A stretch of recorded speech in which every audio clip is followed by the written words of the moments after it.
jirtu. Kunoo dhiyaatee obbo Aanguma nagaan bakka malaa irraa kallattiidhaan nagaadhaan nageessisa. Sagalee nageessisa. Sirriitti nageessisa. Xinnoo vaayibireeshinii qaba xinnoo. Dhugaa moo maaliifis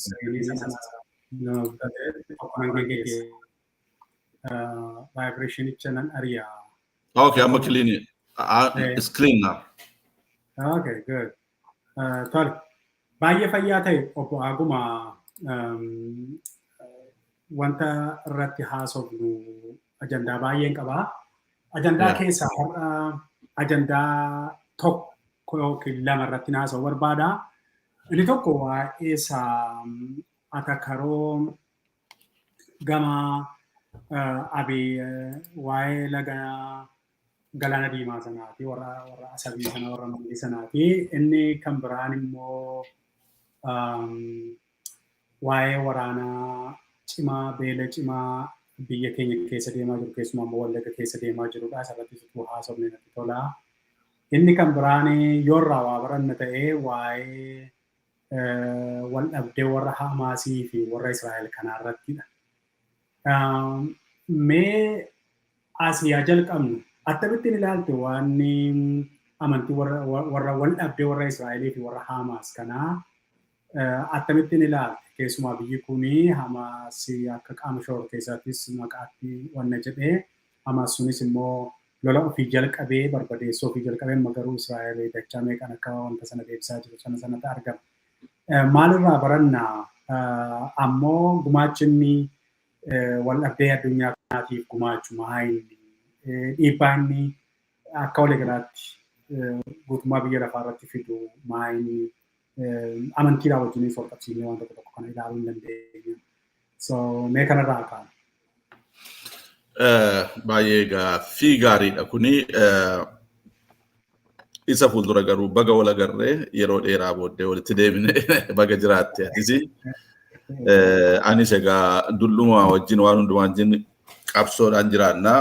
Haa ta'u baga wal agarree waa'ee rakkina Palestaayinii fi Israa'el gidduu jiru ilaachisee naasofne konfliktiin kun eessatti adeemaa? Rakkin inni fidu gara fuulduraattis maal ta'uu danda'a kan jedhu isaan irratti naalaallee karaa lamaanan ilaala akka ilaalcha mataa kootittanii. Seera amantii keessatti rakkoon isaanii bara baay'ee kan duraan turedha. Akkaataa amantii naalaallee haalli suni haalli furmaanni isaa itti argamu haala ittiin uumamni waaqni lafa kaa'e sanarrattidha kan xiyyeeffatamee hubatamuu qabu. Garuu akka seera dhala namummaatiif yookaan furmaata jireenyaaf yookaan furmaata hundumaaf ta'uu danda'a kan jedhee tamanu ani Palestaayinii fi Israa'elii principally dhugaa based on humanitarian walii galanii solutionii agarsiisuu qabu. Solutioniin kun maalinni Palestaayinis akka namaatti biyya isaaniif ta'u qoodamee kennamee fi Israa'eliifis akka saba karaa amantiin naalaallee saba waaqayyo lafa sana kenneef jedhamee waan jiruu fi sabni sunis lafa isaanii qabachuutu irra jira.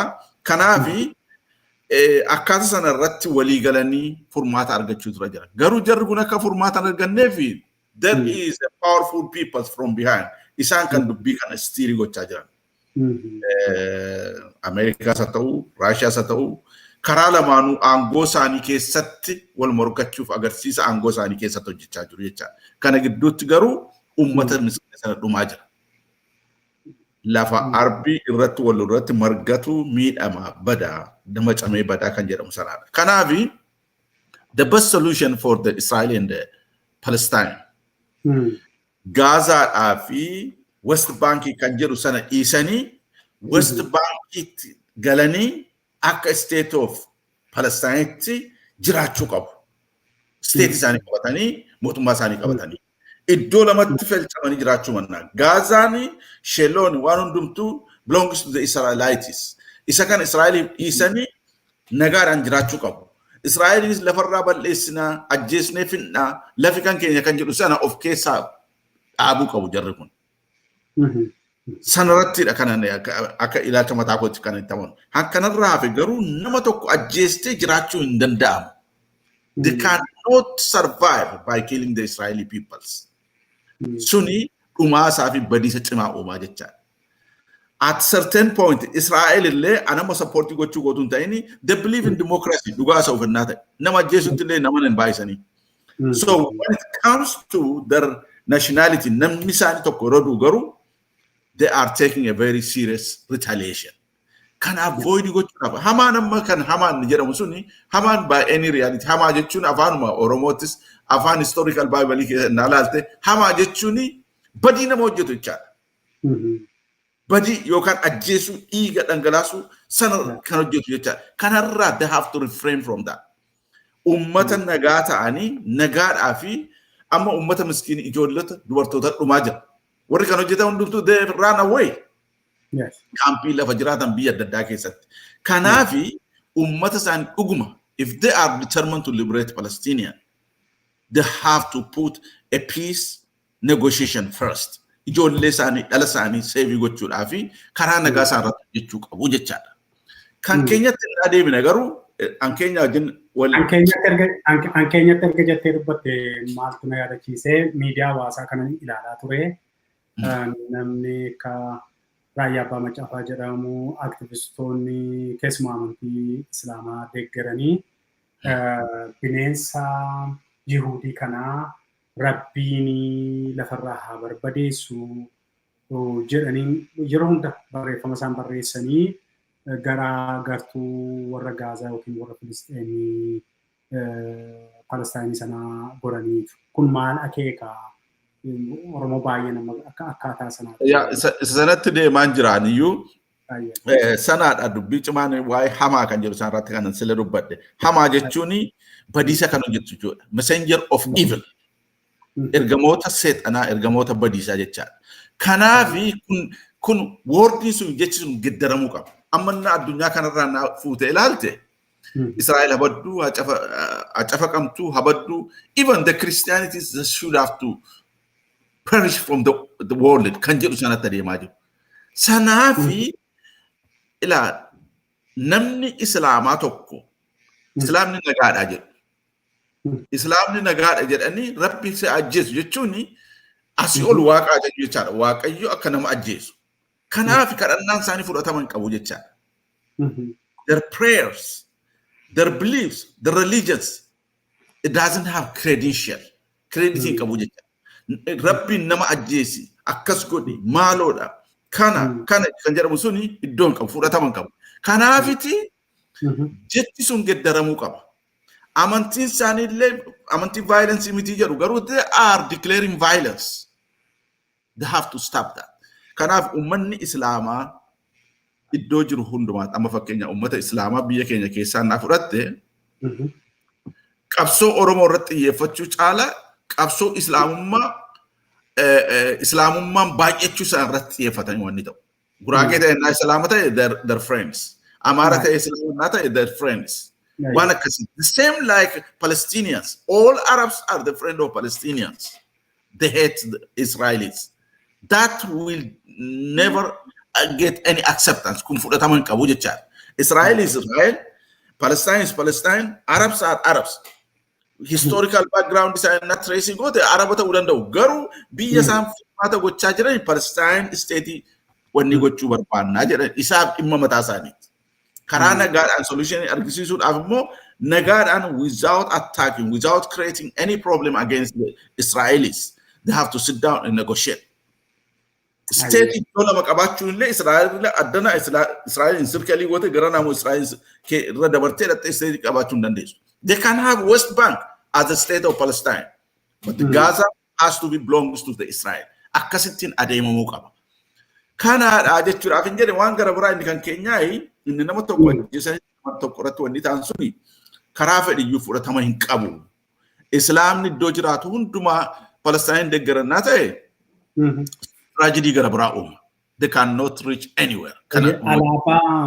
Alaabaa Palestaayinii fi alaabaa adda bilisummaa Oromoo fa'aa fannisanii gara tolfamanii akkaataa akkasiitiin fa'aa agarsiisa akkasii fa'aa ture biyyoota adda addaa keessatti Palestaayin tuqamuun Oromoo tuqamuu jedhanii Islaama tuqamuu jedhanii akkaataa akkasiitiin fa'aa labsaa turan kun hammam siyaasa Oromootiif gaariidha jettee yaadda. Ajaiba kun beekta. Maali warra fanatiki Islaamotatu kana hojjetaa beekta. Oromos by any standard they are not Muslims. The Muslim yookaan paganism waan barbaade ta'uu dandeessa as individual mana kee keessatti. But the Oromos natural they are dignified Oromos. Ummanni Oromoodha. Palestine they don't have any relation. This contaminated mind him kun maalinni eessatti geessa gototeetti garbage seexanaa fundamentalist Muhammad is a messenger set ana sagegge san fudatani ittin galabu yookaan ittin wanni garmaamu barbaadu jecha sun fudataman qabu Oromoo biratti alaabaan adda bilisummaa Oromoo biyya Arabaa keessa odaa jira hin jiru muki baala qabu hin jiru dardeza alaabaan adda bilisummaa Oromoo odaadhaan utubameeti wanni ta'a maaliif biyya Oromoo biyya jannata biyya warqee biyya gaaree biyya bokkaa qabu biyya muka qabu sana seenaa sana ju walitti deggarameeti mare eessatti walitti dhufu harkisanii islaama kana ju walitti dhuu barbaadu maqaa isaanii xaxanii islaamatti geddaranii jecha isaanii xaxanii islaamatti jijjiiranii ilaalchi isaanii islaamatti jijjiiranii harkisanii Oromoo moo islaamummaa keessa gashu hin danda'amu sun anin deggeru yeroo baay'ee ajaja waa'ee waraanaa kana yeroo labsan waa'ee Nabiyyu Muhammadin kaasanii kan isaan waa'ee waraanaa kana labsan namoota tokko wajjin dubbannaa kan isaan falmanii haadha keenya abbaa keenya dhamanaa keenya ijoollee keenya caalaa miti waan nabiyyiin keenya nuun jedhee fudhannaa ajjees jennaa hin ajjeemnaa ofirratti lolannaa hin ajjeemnaa kan kuteenyaa hin kunnaa kanarraa kun waan quraanni keenya nuun jedhudha jedhanii quraanumarraa iddoo kiil ajjeesi jedhu tokko naa kennan.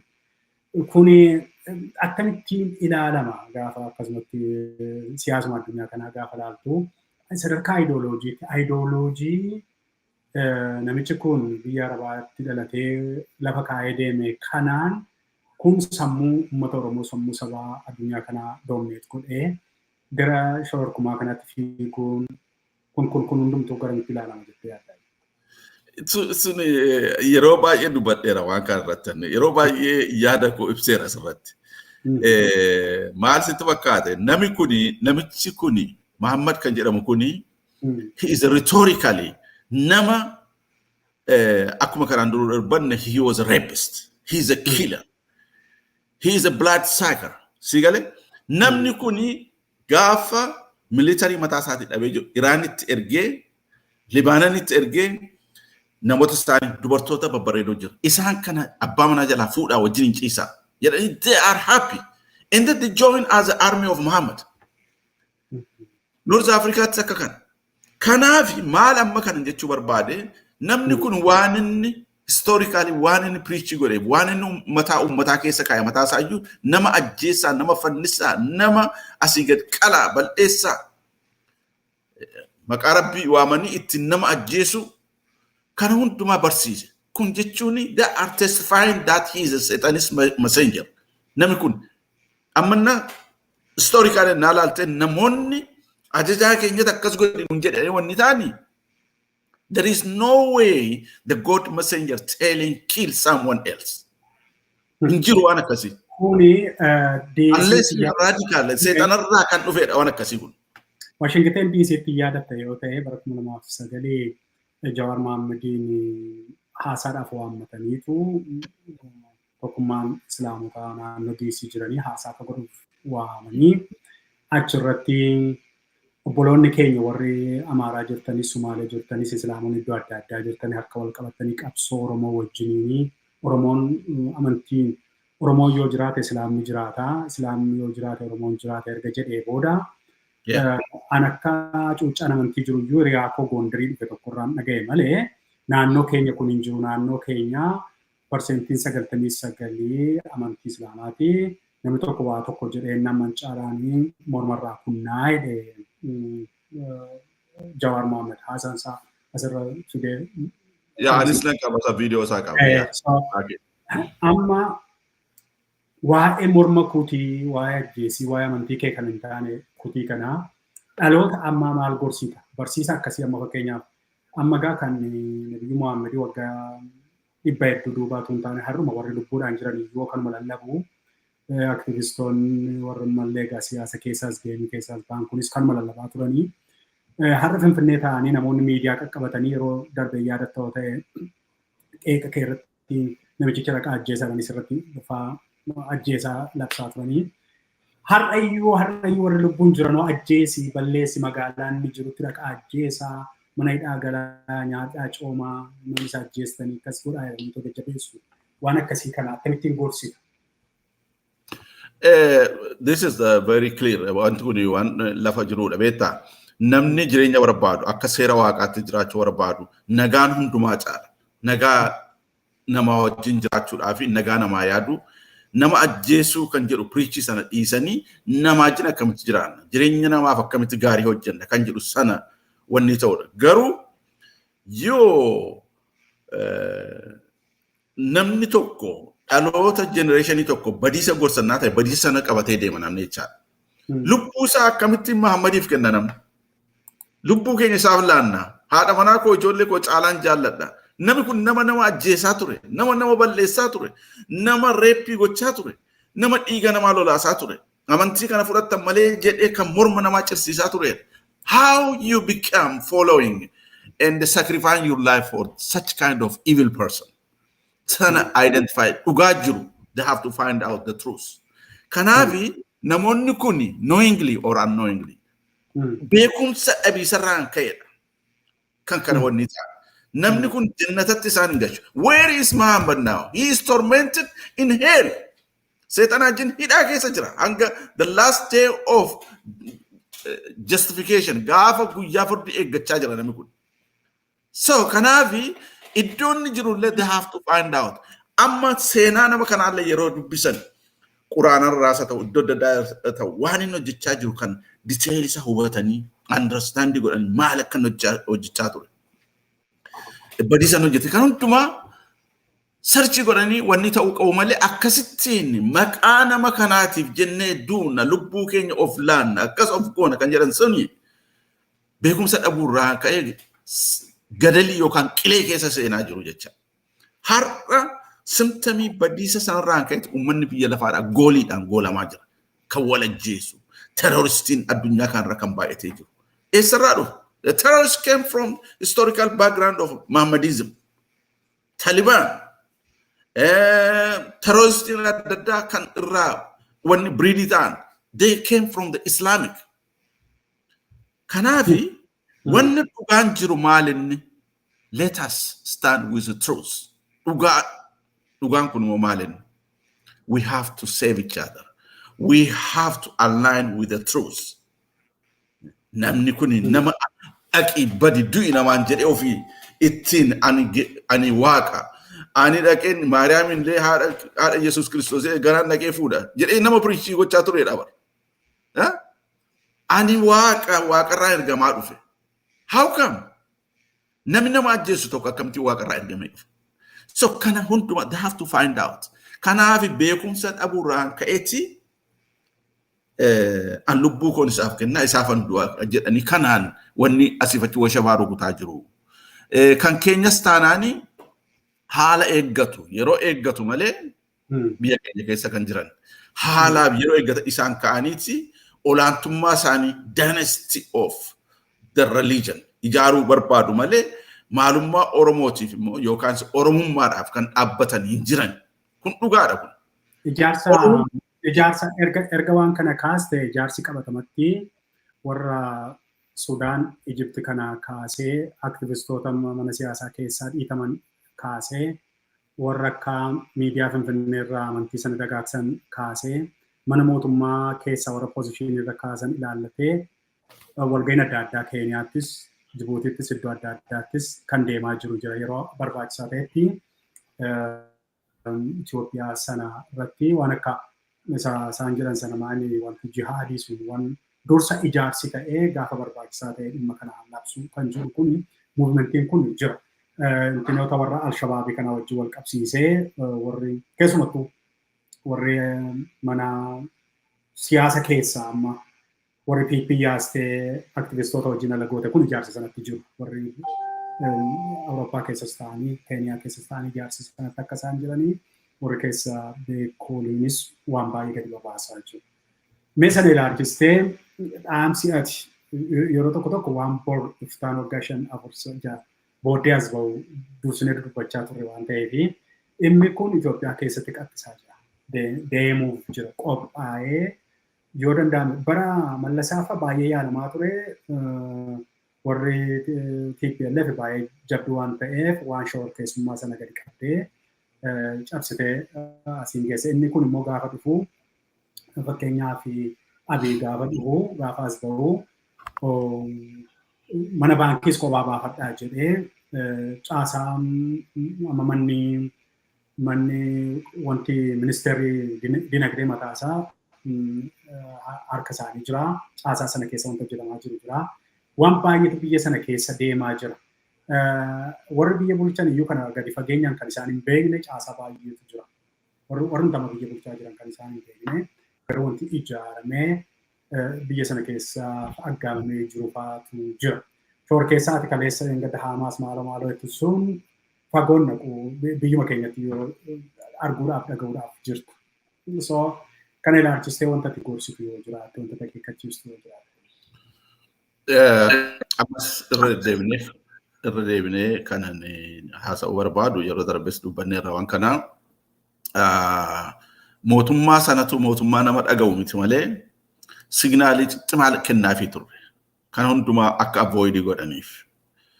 Maaliif mootummaan biyya sana keessa jiru transition ittiin fayyadamee keessa darbee aangoo koo ijaarradheen hundee gadi jabeessee jiraadha kan jedhu sana ilaala malee impact inni qabu yookaan immoo badiisa inni fidaa jiru sana irratti xiyyeeffatee hin hojjenne.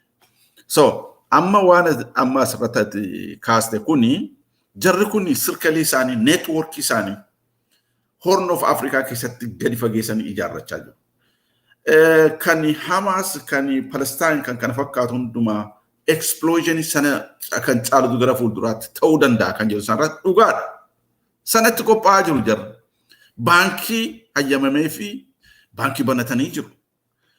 Radio, television waan hundumaadha Bilaal kan jedhu waan akkasii banatanii ittiin they are advertising to the extreme.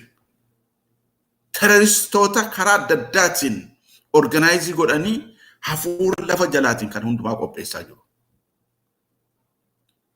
Mootummaan Itoophiyaadhaa Abiyin hogganaa'u garuu internal problem of keessaa qabu sana solution utuutti hin kenniniiti rakkina gara biraa ofirratti uume ofiis badee biyyattis badheessu irratti hojjechaa jira. Bara Tigraay biyya bushaa turte keessatti I give a great credit Mallasiif. Mallas he prepared and he organized the Tigrayan peoples. He facilitated every socio-political issue jiru hunduma akka gaariitti dhaloota Tigraay barsiisee wanni ta'e. But he never still penny. Namni kun he know how to negotiate with the enemies and how to deal with the enemies when it comes to war. Nama brilliant. One of the best brilliant African leader, not into the African leader. He gave him a great comparison. The great leader of the world literally, Mallas Zenawi. Even so, I was against him when he was in power.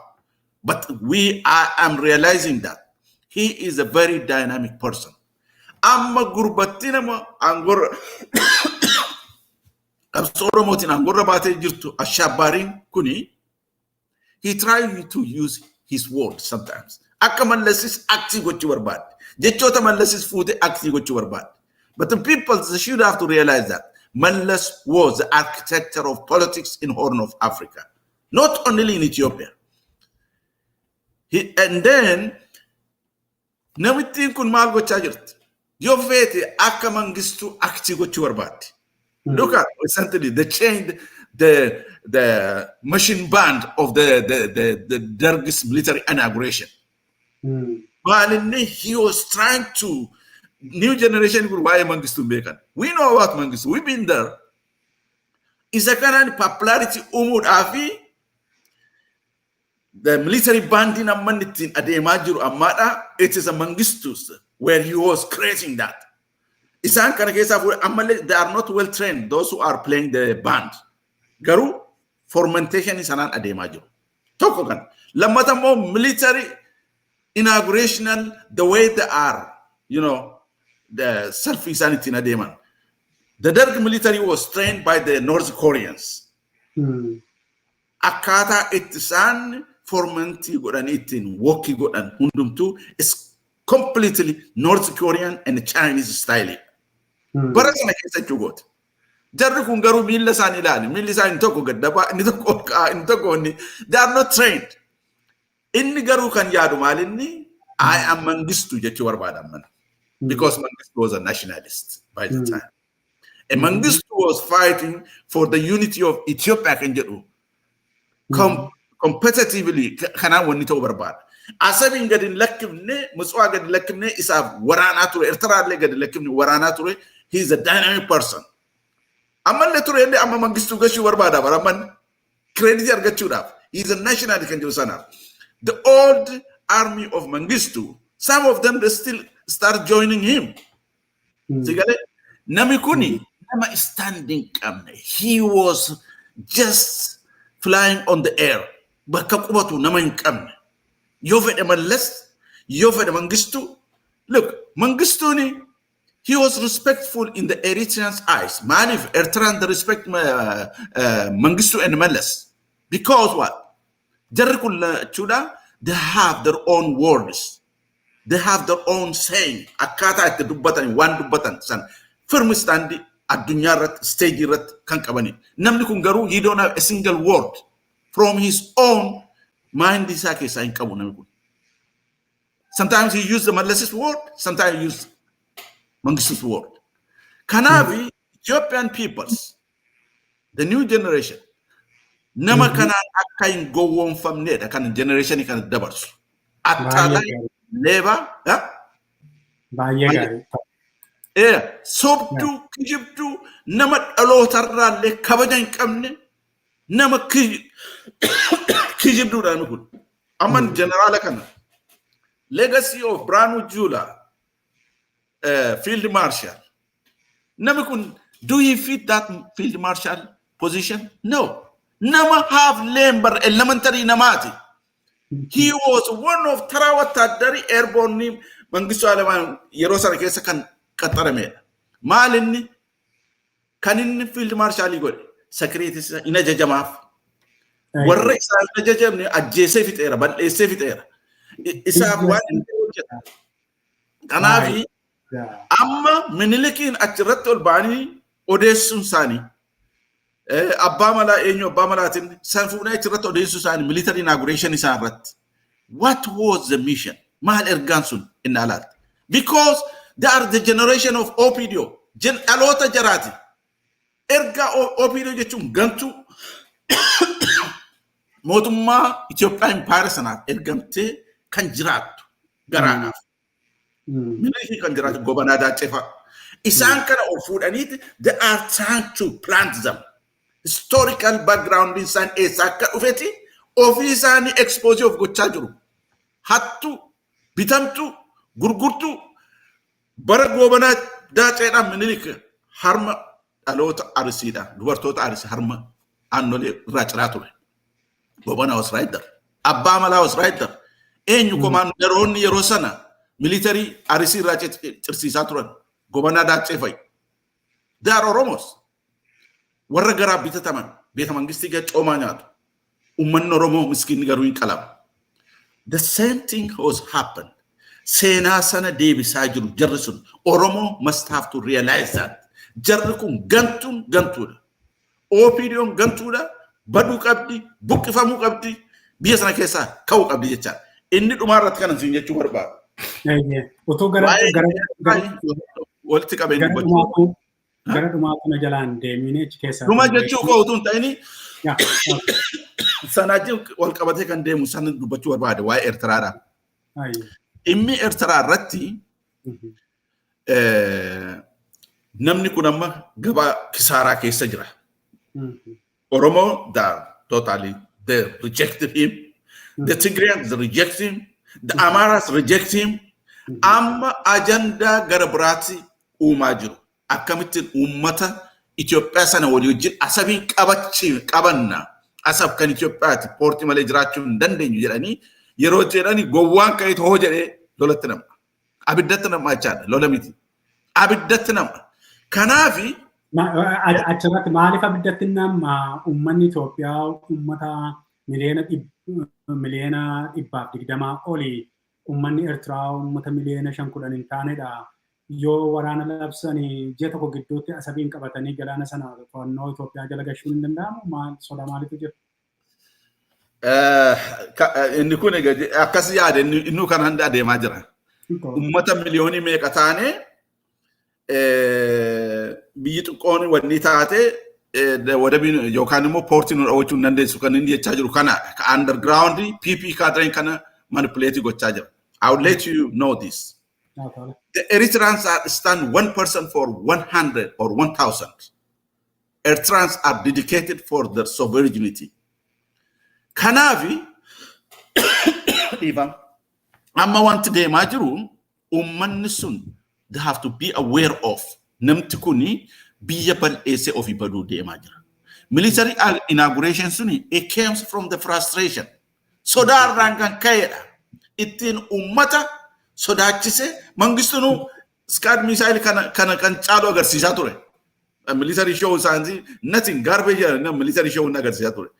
Wanni isaanii Scud missile isaanii maaloo isaanii Tigraayitti gubatee dhume harki caalaan garbage agarsiisaa malee gadda. I was watching. Kan kanatti kuma meeqa itti fi kan ta'u agarsiise mangistuun. Amma kun maaltu deemaa jira ettee nalaalte he was hopeless. Sodaate alba'eera kofoo keessatti alba'eera manamchi kun.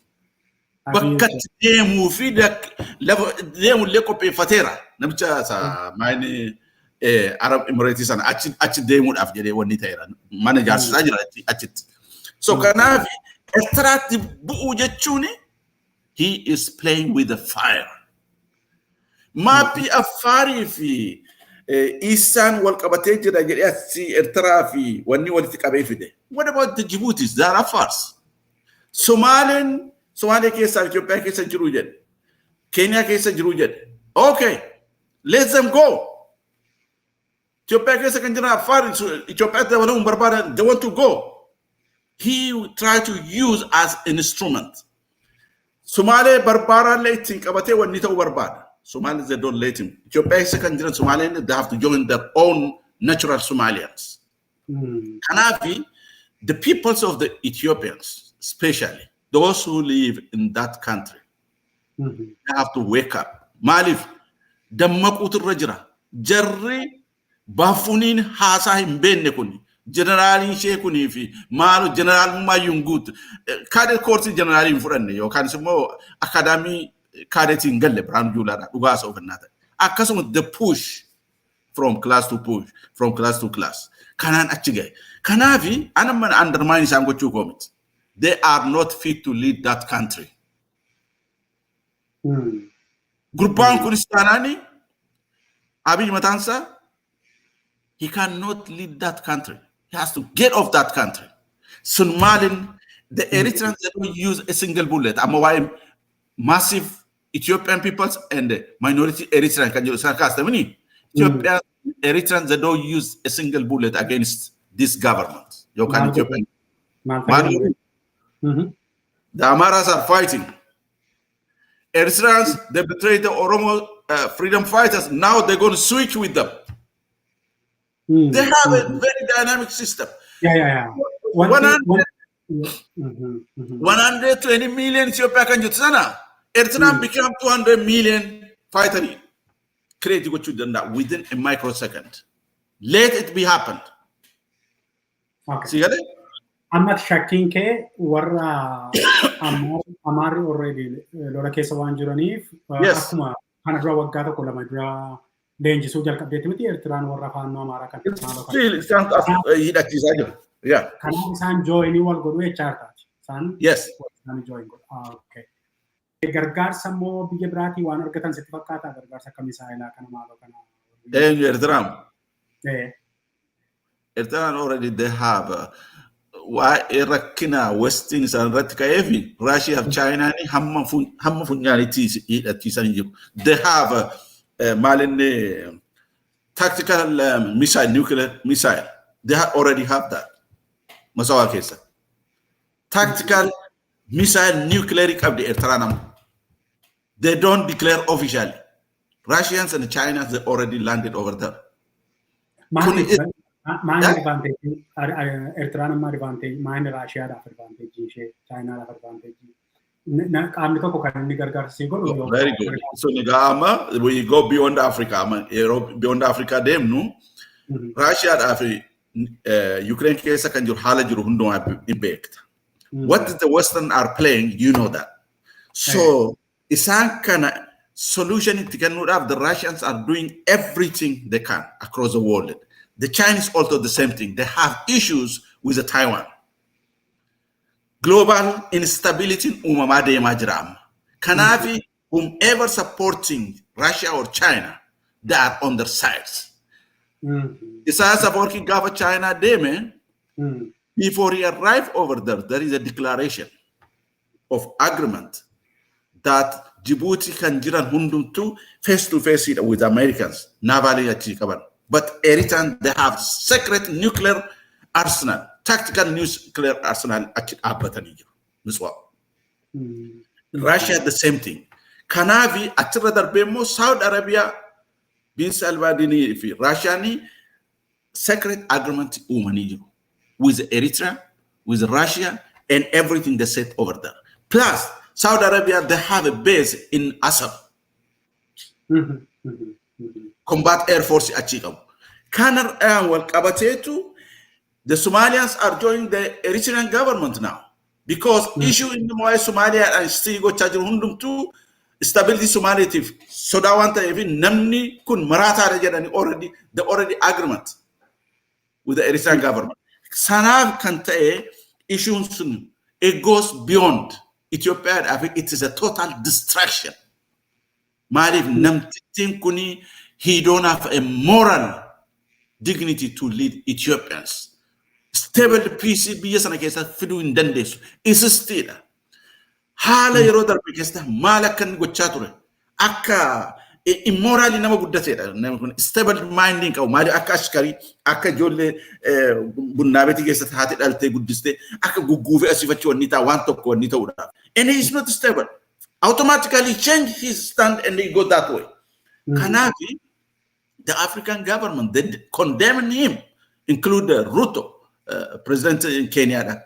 They are never seen such kind of the leader in the world.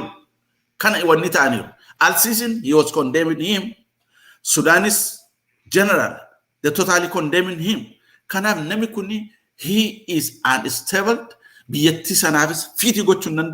Either he has to voluntarily resign the power, or the people that should have to rise up and remove from the power. And Horn of Africa is a disaster. Gaaffii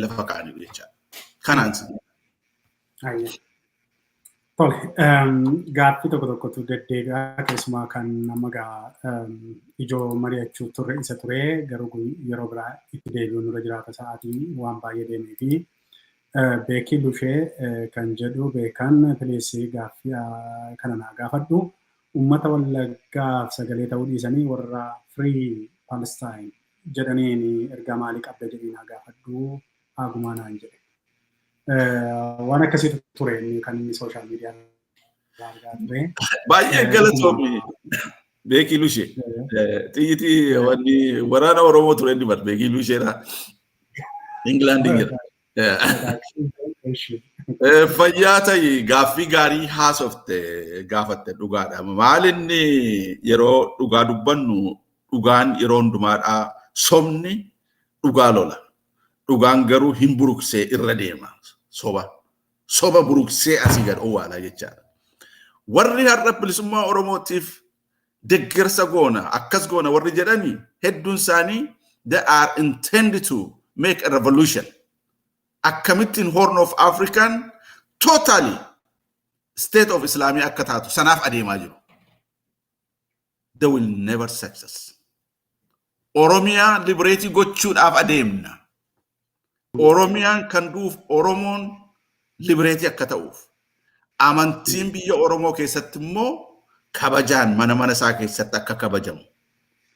We are not intended to bring the Arab ideology, sympathy of Arab terrorism, narcotic, Islamic fundamentalism, biyya keenya Horn of Africa to fiduudhaaf miti.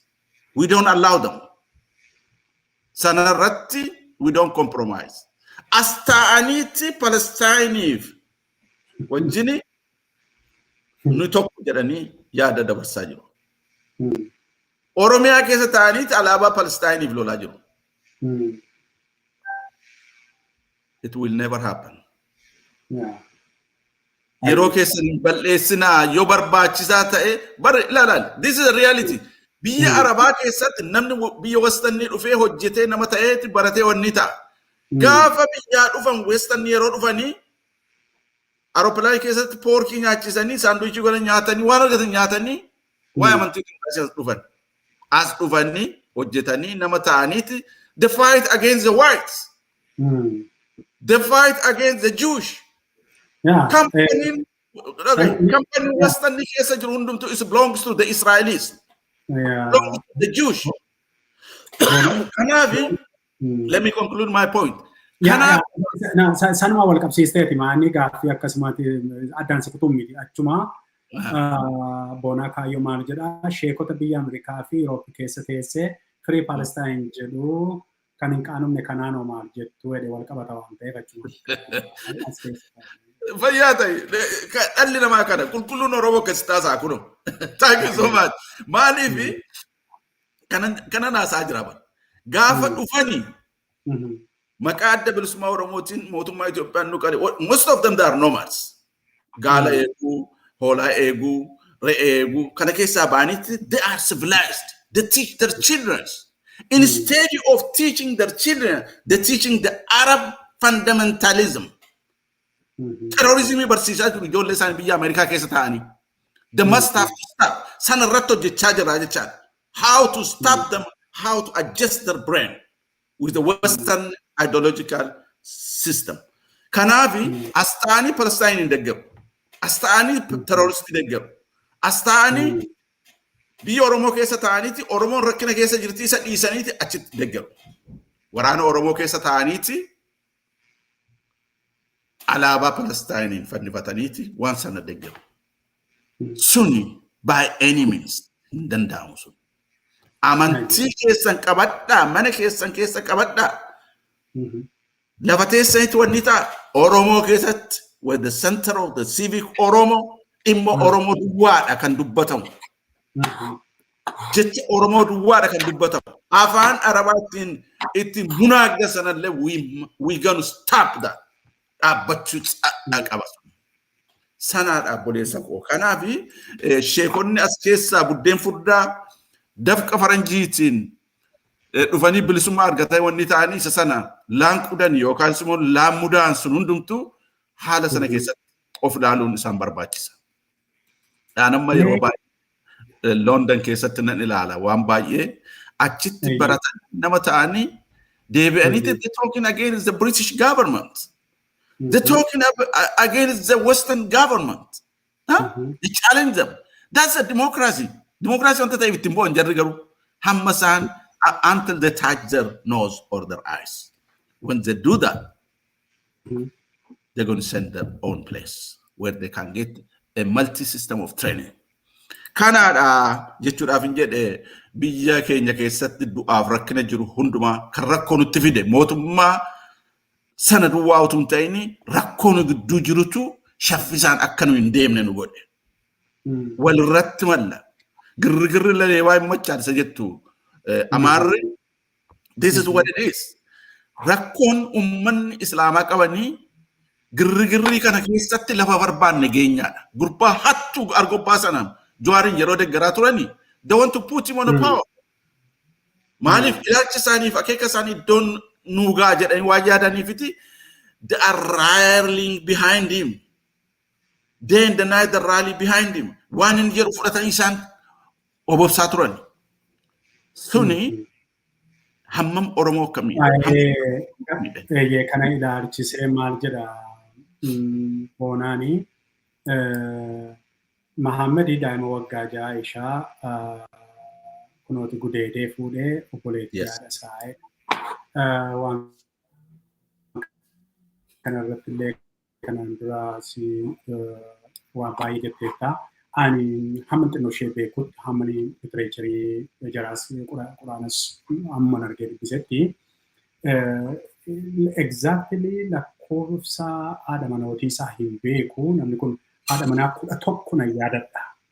Isaan keessaa maqaa 1-2 yoon siidha jechaadha. Keessumaa umurii inni fuudhee wajjin. Khadijaa kan jedhu waggaa 40 isheenii. Inni immoo yeroo sanaa waggaa 25 umuriinsaa.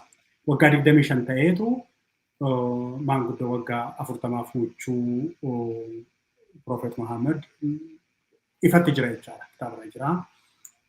Inni kan biraan isaa adamnaa isaa kan biraa lammaffaan Saudaa kan jedhamtudha. Isheen kun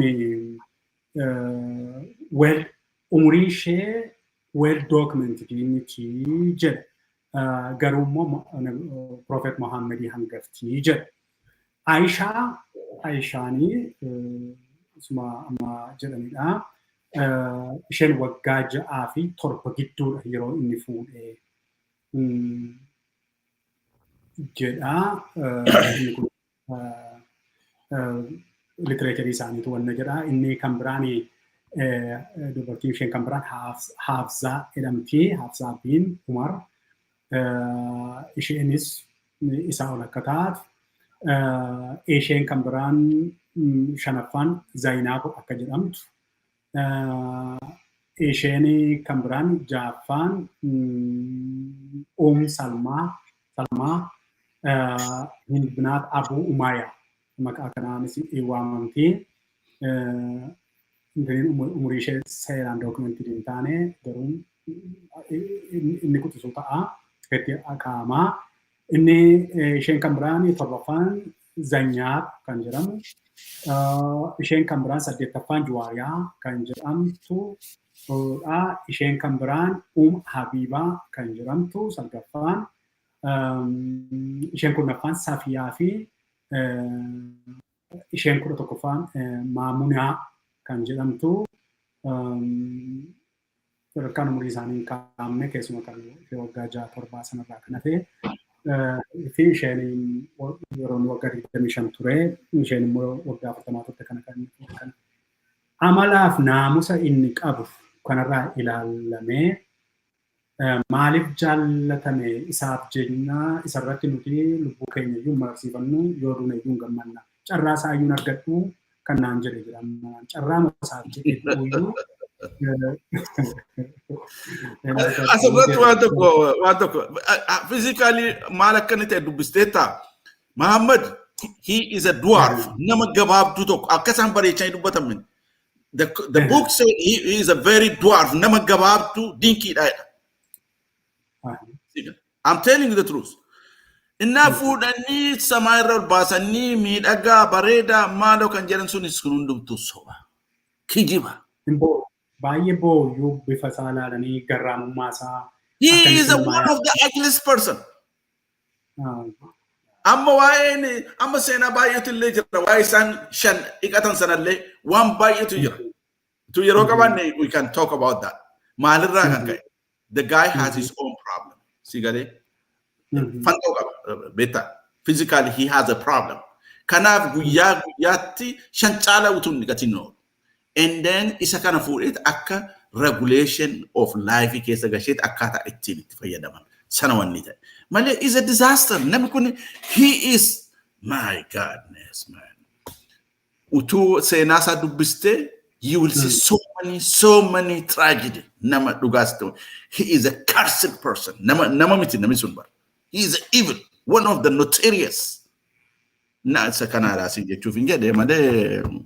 Garuu ideoloojiin nama kanaa guutummaa biyya Arabaa doomineet godhee Iraan illee amma ribaabaalee guddaadhaan gara kiristaanummaatti deebi'aa jiru. Garuu biyyoonni adda addaa amma kanumaan qabamanii ideoloojii nama tokko kanaatiin guutummaa biyya walakkaa biyya lafaa kanaatti siqutu weeraramee jira.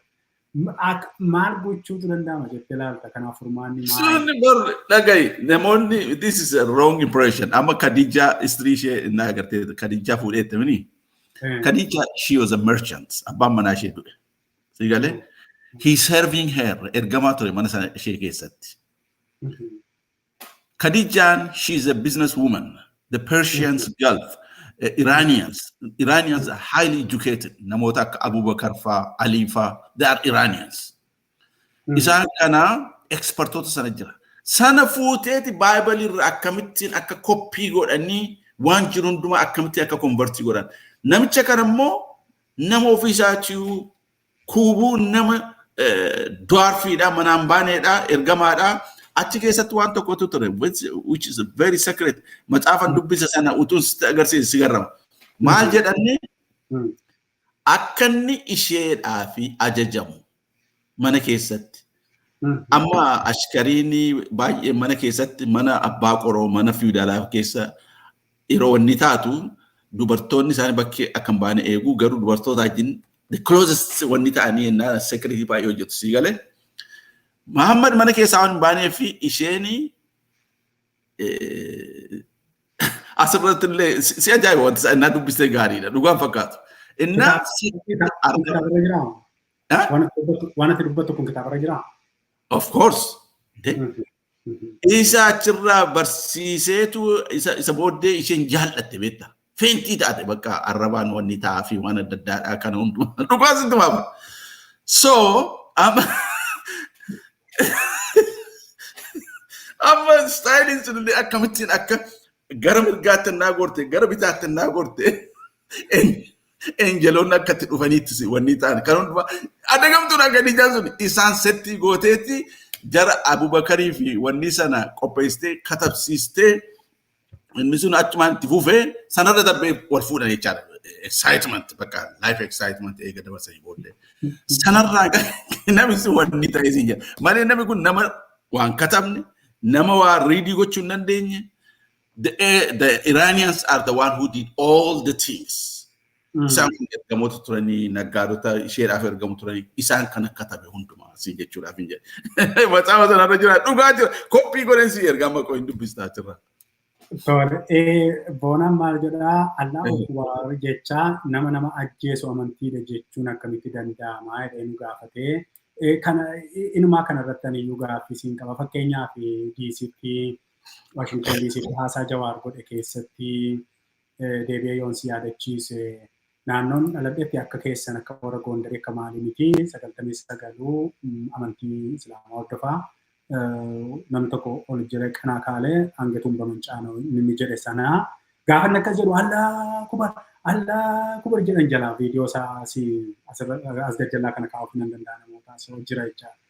So maaliif yeroo ajjeesu maaloo kana maaliif allaa kubar jechuun maani rabbi guddaa jechuun namti moo hiikisaa maalidha afaan arabaatiin nan barbaada. God is great akka jechuutiin ilaala. So maaliif jedhamaa jedha boonaattis gaaffii ta'e anattis yeroo baay'ee gaaffii ta'a kun yeroo akkas goonaa jedhamu maaliif allaa kubar jedha rabbitu sana barbaada moo rabbi sun rabbisa nama uume miti kan biraa rabbii kan biraatu. Waan kun eessarraa ka'e beektaa amma Musee fuudhaniiti Muusaa jedhanii Abrahaamin fuudhan Ibrahim jedhanii. Dur keessa jabana durii keessa sacrifice kan jedhu. Dhiiga aarsaa wanni ta'u mini. They converted si galee aarsaadha isaaniif amma kun nama ajjeesuun aarsaa waaqaaf dhiyeessuudha. Akka ilaalchi isaanii. Dhiiga namaa lolaasuun aarsaa siif dhiyeessina. Itti gammadi jedhu waaqaan bara. Waaqayyo garuu waan tokko jedhe Holy Bible keessatti ati gidal, ati siraq, ati amzir. Hin hatin, hin ajjeesin, hin ejjin. Ten Commandments keessatti. Isaan garuu kana fuudhaniiti bar nama ajjeesaa Allah kubar jechuun this is a satanic message. Kun seexanaaf kan amantu. It is a testimony of paganism as well as the Satan believers. There is no way you kill people and you say Allah Akbar. Morma nama kuta Allah Akbar jechuun never. It is not in God's house. Sanafi, this much years, waggamma kanada, the living with this kind of agony, disaster kanan jiraachaa jiru. Garuu Waaqayyo akka namaa hin ariifatu bar. Malee akka godhamaa jiru na ilaalame, you don't believe it bar. Kanaafi, look at the issue of the Israelis. I'm not Jewish, but I am talking from the point of the truth. Barotan baay'ee keessa Israeliif kan lolaa ture Waaqayyo. He gave a technology right now at this generation. A small state, they are bombarding them, they're cleaning them. One thing get the ture, one era ture country. The same thing is happening now. And massively, ummata kana bal'eessani jedhanii from every corner. They are noisy like a rat and scorch of crocodiles from every corner.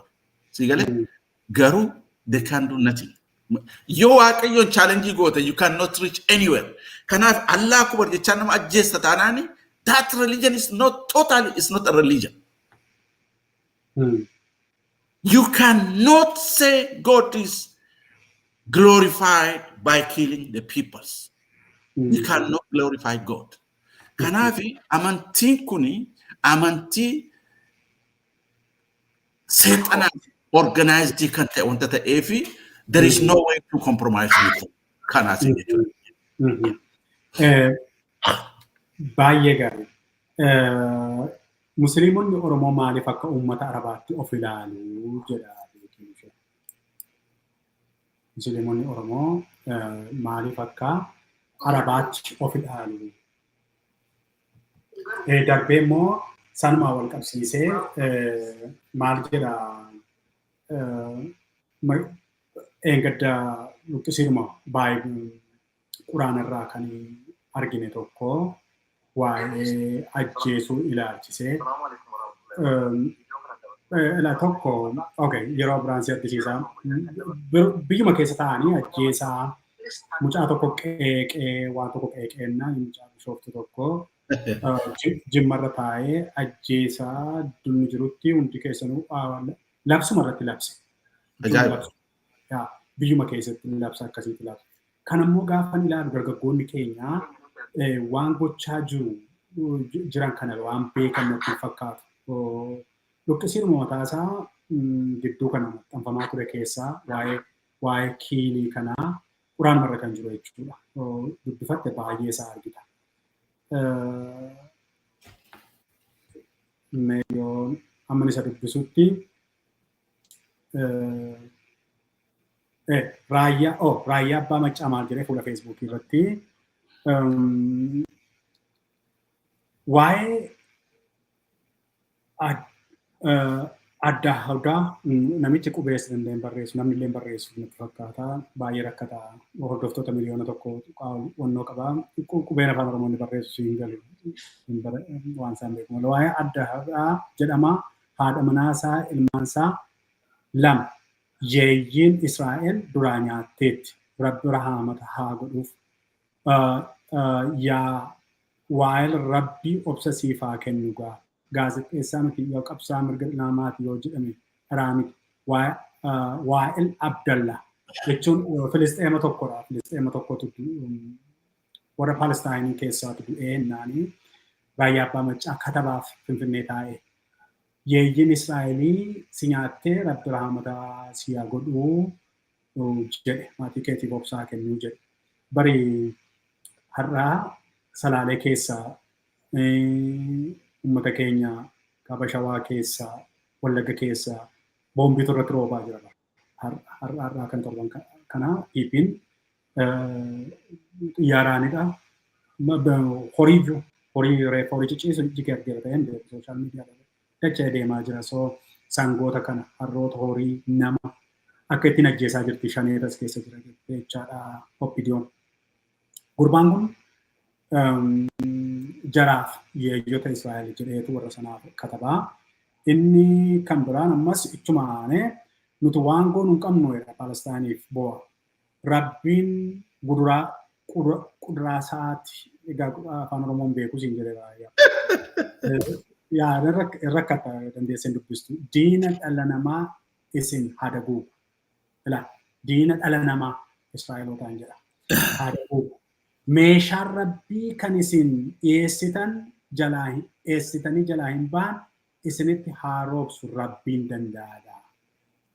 Israa'eliin abaaraa warra salaatu suuraa isaanii kaa'aa achii booda kana wanna jedhu.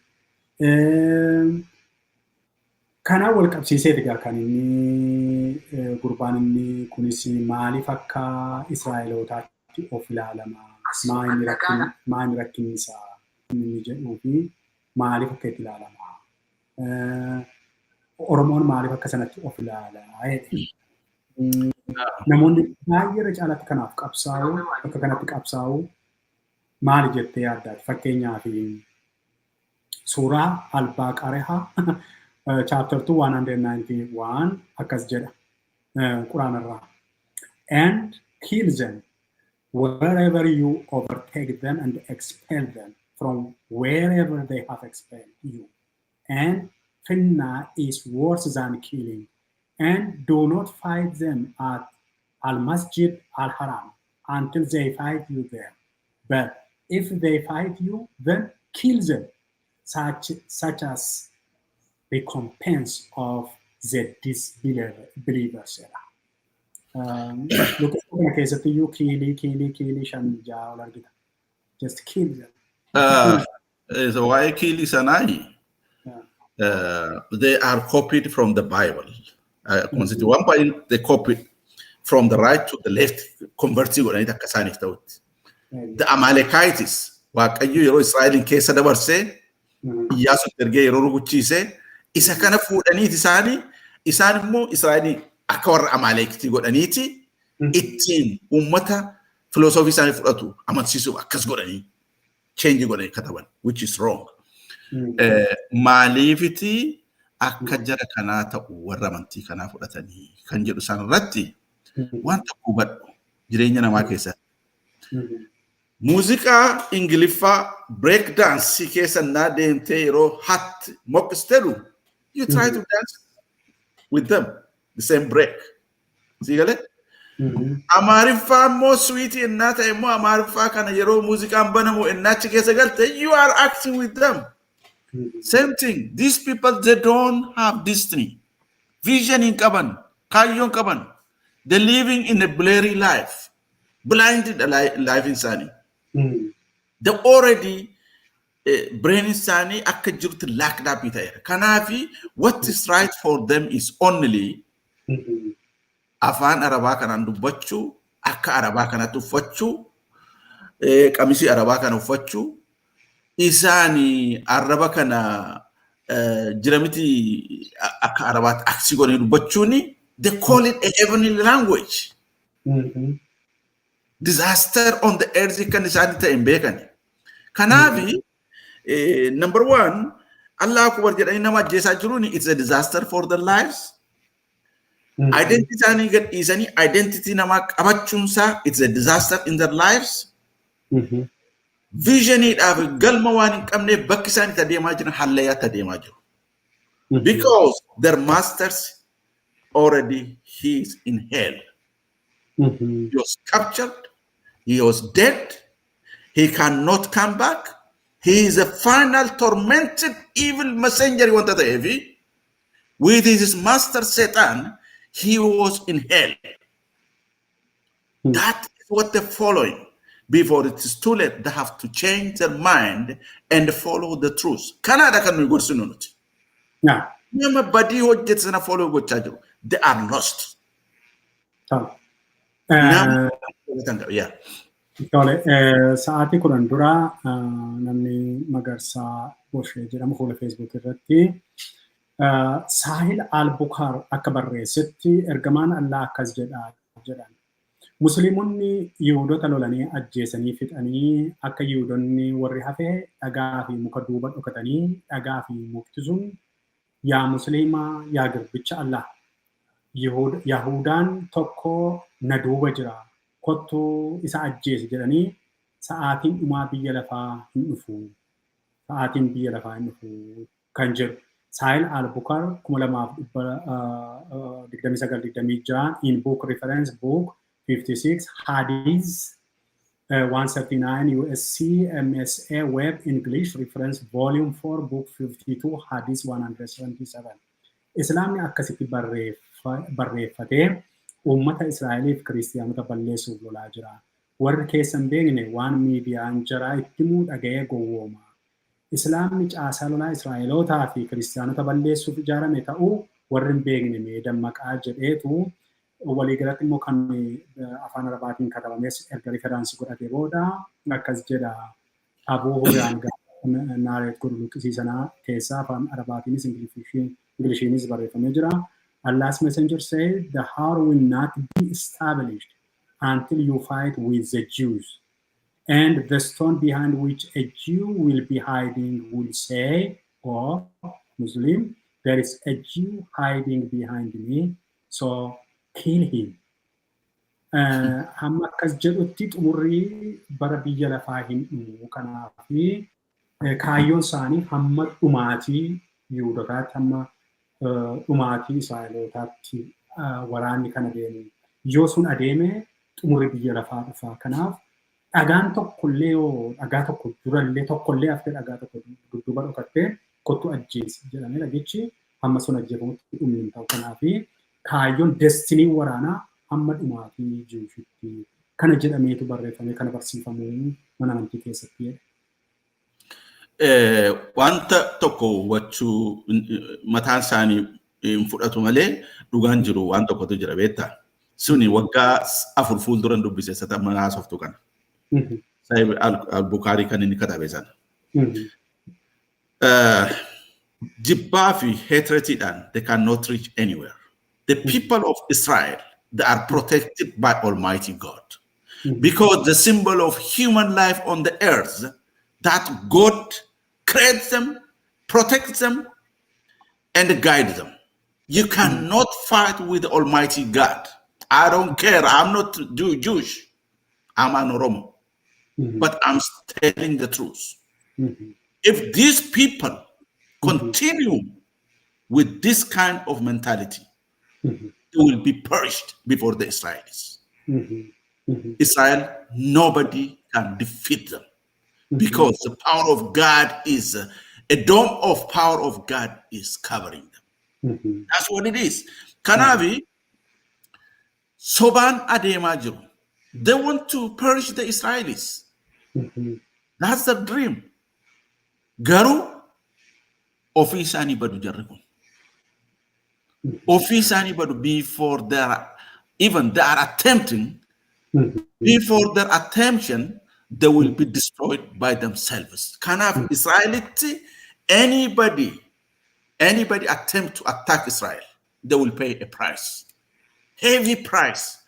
And reality you don't do what you got. So Kanafi Jarukuni, they never learn. Satan came to this world to lead, to kill, to destroy. That is the mission of Satan. These people, knowingly, unknowingly, they're following the satanic direction. Muhammad is an evil man. He is a messenger of the last satanist messenger. They're following him. They will pay a price. Unless they change their mind, unless they follow the truth, direction of the God is mighty, they will pay a price. That's all I can say about that. Okay. Just since October 7, Hamas to dubbii kana qabsiisee akkuma beektu lola akka tasaa jechuun shororka akka tasaatiin guyyaa tokkotti carraa argatanii Israa'el rukutanii irraa kan ka'e hamma ammaatti namni 1,400 du'uu referansiin gabaasanii jira. The Israel that didn't release all the information. Gaza is flat totally now. The flat. Yeah, I know. Akkas jedha 1,400 Israa'el keessa yoo ergasuma asimmoo 7,000 ol immoo Palestine Gaza keessa akka dhumee fi kana keessa immoo at least 2,913 daa'imman akka ta'e guutummaatti dachaa 6-7 deebistee Israa'el wanta sana umaa sana jechaadha erga gaafa sanaatti ammarraatti irruma dhaabaa jirti jechaadha lolicha sana. Gaza, they take over Gaza after flattening everything. They will take care of that. They will put under the Israeli control. There is no doubt about that. Yeroo dhiyoo keessatti control ammayyuu control godhaniiru. Yes, already they control it. Garuu dubbii sana garuu kan jalqabsee kan dhaqee rukuttaa kana kaase jira. Hamas, yes. Amma gaa kanadha ayyaanii kan inni bo'uu fi Yihudii warra yeeyyii warra bineensa rabbiin ishee balleessu jedhee Finfinnee taa'ee kan inni abaaru. Sitti weeraani hamaa jechuuni badaa jechaadha. Evil jechaadha. Hamaa by name is a blood sucker. Historical hamaa jechuuni the evil jechaadha. So this evil must have to go. Maqumti sunu maqaan namaa miti bar. Maqaan dhala namaa miti maqaan suni bar. So warra Taalibaanis jiru mitiire amma achi keessa gaa Hamaanis haa ta'u Taalibaan isaan kan isaan ittiin fandii isaan ittiin deeggaraman warra Iraaniin mitiire fandii. Look my friend. Siman አንድ ነገር ልንገርህ እነዚህ ወስተርኖች እኮ በእውነት እኮ ነው የምልህ ያሳዝነዋል። ለዲሞክራሲ ሲባል እኮ they give space. እነዚህን ሰዎች እኮ እንዳለ ፎስፎረስ አድርጎበት ፍላት ለማድረግ ይቻላል። ግን they care about human. ግን እነሱ ቢሆኑ እነዚህ ሙስሊሞች ቢሆኑ whether Taliban or whatever they will never back off from destroying human dignity. Kanafi jarrikuni it is Israel gave a chance so many times. They didn't comply with that. Amagaru, it is a final. The final. Only the state of Palestine is West Bank. There is no more Gaza. There is no more Gaza. That must be controlled. It's the property and the land of the Israel. Finished. Over by the Arkalate, Jirachulandesi as a citizen or left. And they're going to perish them. That's what it is. Because they choose it. Namni tokkonna si balleessuuf dhufe maal gootat? Warri kan biraanii join godhu jedhamee sodaatamaa jiru. Haa godhanii, haa dhufanii jedhanii jiru. Akkuma fakkeenyaaf USA'n Israa'el duukaa haamileedhaanis maaliinis jirtu kanaa warra Gaazaaf warra Palestaan sanaa warri Arabaas warri Raashiyaas warri maalis join yoo godhan gara waraanaa addunyaa sadarkaa. Russia, they don't go that way. I know about the Russia. Russians are the Christian Orthodox. Because of the issue of Ukraine, that's what they are babbling. They try to balance the world, but they never join them. Meeshaa isaanii immoo Iraanitti warra barbaaduun gurguratu is money. And kanarraaf they never join them. United States is join the Israeli means they are not fighting. Israel will take care of that, everything. They are protecting the area. That's where they landed. Besides that, Israel is a taker of Iran. Very simple as that. Forget about this Lebanon junk, garbage stuff. That's very minor. It's a matter of an hour or a days for them. Iran, they're running their mouths. They will pay a price too. You will see that. Nasa kana harasin jechuuf hin jette hanqeen jettee nama. Yaada bal'aa wajjiniin kaafne baay'ee galatoomii sababa haasaa kee keessatti yookiin haasaa koo keessatti taasifamee fi ani reebamuu hin qabu kanatti dubbattee fi sumatu itti gaafatama ani ittiin gaafatamu ani kan hin dubbadhe qofaaf hin gaafatama biyya kun biyya namni nama reebu hin jiru. We are living the free world, man. We tell the truth to the world. We fight for the peace. Okay. Akkas taanaan hin sodaatinaan jette taanaan gaariidha. Tole. Ulfaat baay'ee fayyaa ta'e warri kallattiidhaan nu hordofaa turtanis gaaffii nu gaafachaa turtanis warri daawwatanis warri dhimma gara biraa dhumarratti waa'ee Eertiraatti sida waan tokko dubbadhee jalqabeennaan gidduutti na dhaabde. Eertiraan biyya xinnoodha, uummata xinnoodha, loluu hin dandeessu kan jettu sanarratti. For Eertiraan a twisting clock with a frame work of very few seconds. Maalin Eertiraan barbaachisaa taanaan they can ally with the Tigrayans. I'm telling you. Why? How? Time determine that. Once they are allied with the Tigrayans, when the issues pop up, they will put the Tigrayans in the 6 kilo within a microsecond. Kanafi one abiyamma albatu kanafi one gurbattiin amma General Marshal jedhanii garbage tarawata darifu ittiin qabatan sa biyyatti qabachaa jiran biyyatti isaan irratti udaan hagaa jiran sana they will clean them swiftly. In Oromo, they're going to sit down and compromise how they can straightforward. Warana Oromo. Oromo jiro jechun dandaan kamni kuni opwagumo. Utola shimanlis sila wadu pateta 1 point to. Field General, Field Malo Marshal Maraga Protorbasan. Isa no mai mikaratika kana yet. Me wannolali abi nama akka kubbatittiin taphatu kaamee sa Oromiyaa irra kaa'e kana laali shimallis ni laali. Yes. Ne laali nama bari ijoolleen matitti namanii ijoollee biyya alaa kanatti namnitee advisory taate xinnoo dhagdee as baaste malee waggaa 5 dura danda'ee dhaabatee waa haasa'u miti shimallis hin beekta. So, garumaal namichi kun ergamuu hin danda'a waan ta'eef ajajamuu hin danda'a waan ta'eef naqate iddoo adda addaa kaa'e. Kanaaf jarri immoo har'a maal gochaa jiru? Oromiyaa rasaasaan barii wannoon arreebaa jiru mata Oromiyaa wajjinii Oromoo wajjin. Naagaleera. Waraana Eertiraa sana jalqabanii sana barbaannaan jedhee bar. Akka jedhe sanatti yoo dhuguma dhala namaa ta'e jalqabu. Dhuguma amma Abiy harka qullaafuusa akkan agarsiisu akkuma ati jette Amaarri harka baateetti Isaayaas illee injiyaa jirti. Tigraay amma yeroo ammaa kana siyaasa gamnummaa isa lafa jalaa hojjetaa jira jechuudha. Maayini as dhufee nagaa dharee miidiyaatti mul'atee deemaa garuu haaloti sana tokko lamaan ishee taate sana ishee waggaa lama ishee sana inni kaatee opportunity eeggataa jira. Ilaalaa jira warra. Gaafachaa jira Abiy bar.